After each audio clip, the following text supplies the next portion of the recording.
Good evening, one and all. Welcome to the video. In this video, we are going to learn how to make a RESTful API which can take a list of email addresses, and basically the response, JSON response, is basically whether that email is valid or not. We are going to use SendGrid for this email validation. So what are you waiting for? Let's get started. We are going to use Python, SendGrid, Flask. We're going to create a REST API. We're going to write object-oriented code. So hope you are excited, and let's begin the tutorial right now. All right, so let's get started with the programming language. I'm going to using Python, of course. So yeah, let's do it, man. So first of all, what I'm going to do is basically going to define a couple of import. I'm going to be a little, I'm pretty fast while typing, so yeah, bear with me. So we'll say from Flask, import Flask. We'll say Flask. So after that, we want to import sys, and we'll import sys.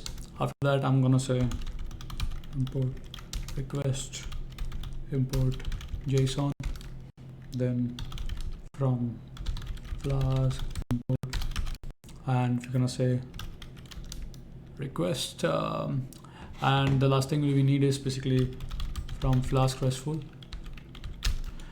We'll say import, we need to import resource, we need to import API, and request parse, exception as e, and print some modules.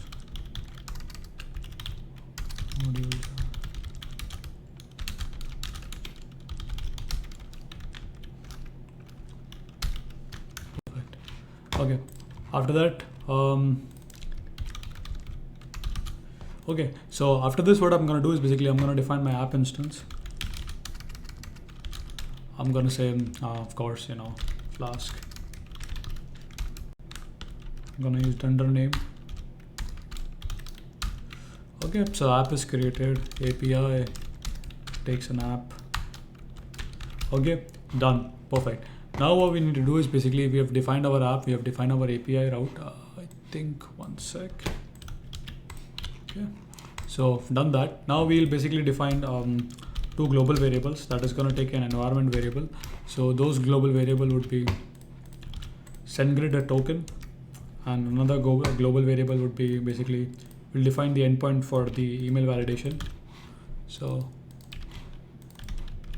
okay, now what we need to do is basically we'll use OS to, we have imported OS, so we'll simply say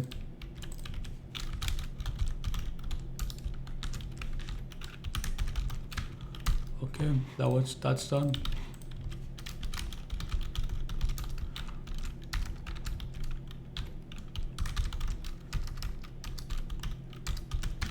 Okay, cool, that's done.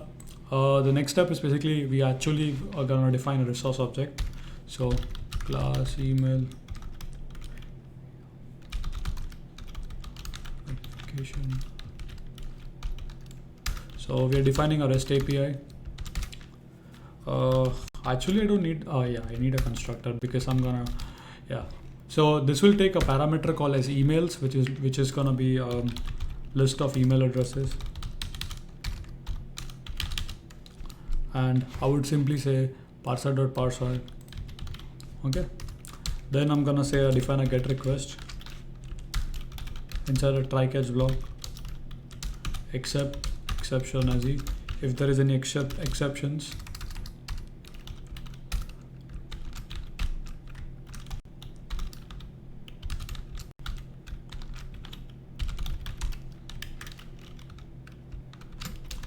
right? So do that, and here what we're gonna do is basically we're gonna define a class which is gonna do the heavy lifting for us, email processor. I haven't defined it, we'll define it right here. So let's define that. Let me make sure. Perfect, the indentation is now okay. Now basically I'm going to define a class called as email verification, so essentially right here. And I also need to define my parser arguments. I haven't defined it yet. Let's define that. Okay, that's done. Making sure the app instance is also done. So basically what I'm doing is basically I'm saying This takes an argument called emails, and it's a require argument. If If you don't supply that argument, it's going to give you a message saying that email comma separated value are required. So it's going to give you that prompt message. Now what I'm going to do is basically I'm going to define the helper functions. I'm going to write the classes. So you see this class here, right? So I need to define it here. So I'm going to define a class this. I'm going to inherit this from object, define some constructor. Okay, so what I'm going to do is instead of defining constructor, I'm just going to create a static method and I'm going to say process. So the job is basically to process stuff.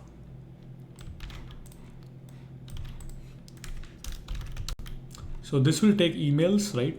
So if you see what I'm doing, the way I'm designing my architecture is basically this class when defined is gonna get the list of emails and basically it's gonna do all the formatting, processing for us and stuff like that.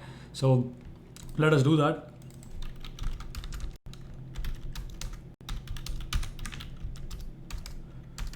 So anyway, anytime you are using coding, it's a good idea, or I would say a good habit actually, to use exceptions. So damn it, what the hell?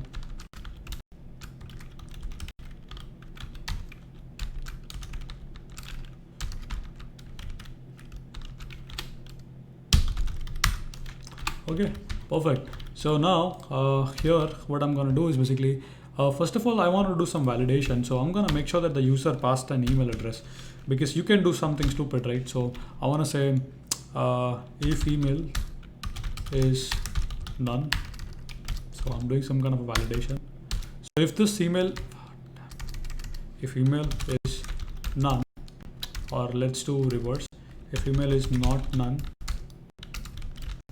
Okay, you want to do something else, you want to do something. Okay, now what you want to do is basically you want to also make sure that if it is not none, make sure that the length of emails, I want to say it's greater than or equal to 1. Just doing some validation here. Damn it, what happened to my today typing? I'm making a lot of typos today. Okay, so then pass else pass. Okay, so essentially what I'm doing is I'm creating like a dummy stuff. Like I'm actually creating like mock stuff. I mean, not mock, exactly what I mean is basically I'm gonna fill logic here, right? So I'm just writing like pass here. Of course I'm gonna write code there. Okay, so if the email was there, then let me bring my microphone here. So the email was there, then you want to process it. Else if the length is not greater than or equal to 1, then that means something went wrong. I mean, you did not pass an email. So in that case I want to say, you can also do a regular expression check, but there will be an overkill for this example. So what the, please pass emails. Okay, now yeah, whatever, actually I had to write it here, but it's fine. Now what I want to do is basically so for, because I'm going to pass a comma separated value, so I'm going to say for email in emails dot split by comma. So after splitting by comma, what you want to do is basically, again I'm going to define one more class which is going to do the actual request. So let me fill it up for you.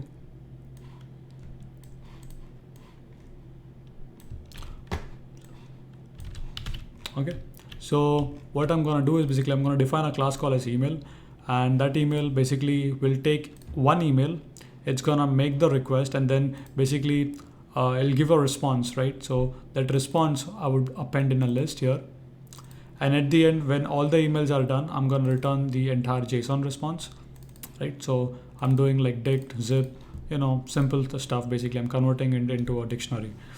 Okay, now we need to do the actual email class, which is where you would actually make a request. So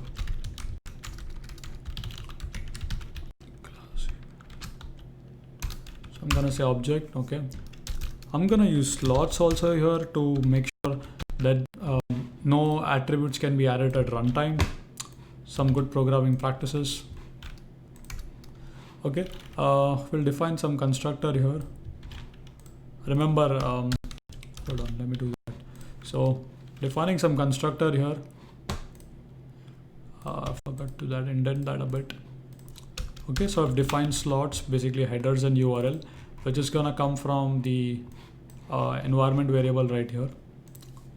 After this, we have to make a request here. So I'm gonna define get method. So what happens is basically this class will call this class.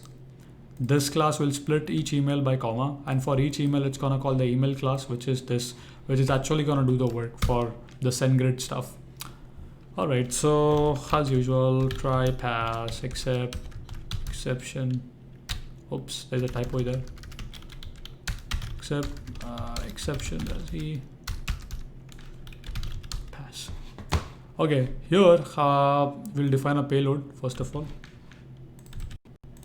Okay, so this payload will take basically this is going to take an email address, one email. Okay, so this should go away. Perfect. Okay, so basically we define a payload. We'll convert the payload into JSON using json.dump method, and then we are going to actually make a response to the SendGrid API. Okay, I'm gonna show you that. Hold on. So we make a response. We basically make a response. We do a post method on their API. We pass the headers. We pass the payload. We pass the URL. Everything is in an environment variable. Remember that. So once we pass all of these attributes, what happens is it's going to return the response here. So here you can see email, which is a class here. Emails. Forgot an S there. So emails. So let me just walk you now. What the hell is happening? So basically it comes here. It's gonna call the email processor. Email processor will basically split all the email address by comma. So basically there will be email like, just showing you an example, abc@example.com, comma bcd@example.com. So basically this is gonna give like each email for this one. So what we do is basically we send it to the email class, which is gonna make a call to the SendGrid API. It's gonna convert it into a JSON. It's gonna return the JSON. We append the JSON to email temp, and after that we do like zip on that to convert that into a dictionary, a JSON payload. Return the JSON payload, comes here, and the client get response. Pretty amazing, right? Yeah. So now let's test it out. Time to test it out. So starting the server. Done. 5,000. So I'm gonna give an email address, that is my email address.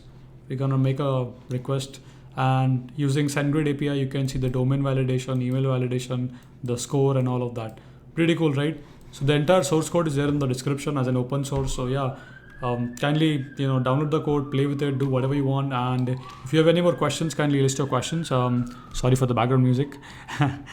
So yeah, that's it for this video. Hope you guys have enjoyed it, and as usual, keep smiling, keep coding. See you in the upcoming videos. Bye.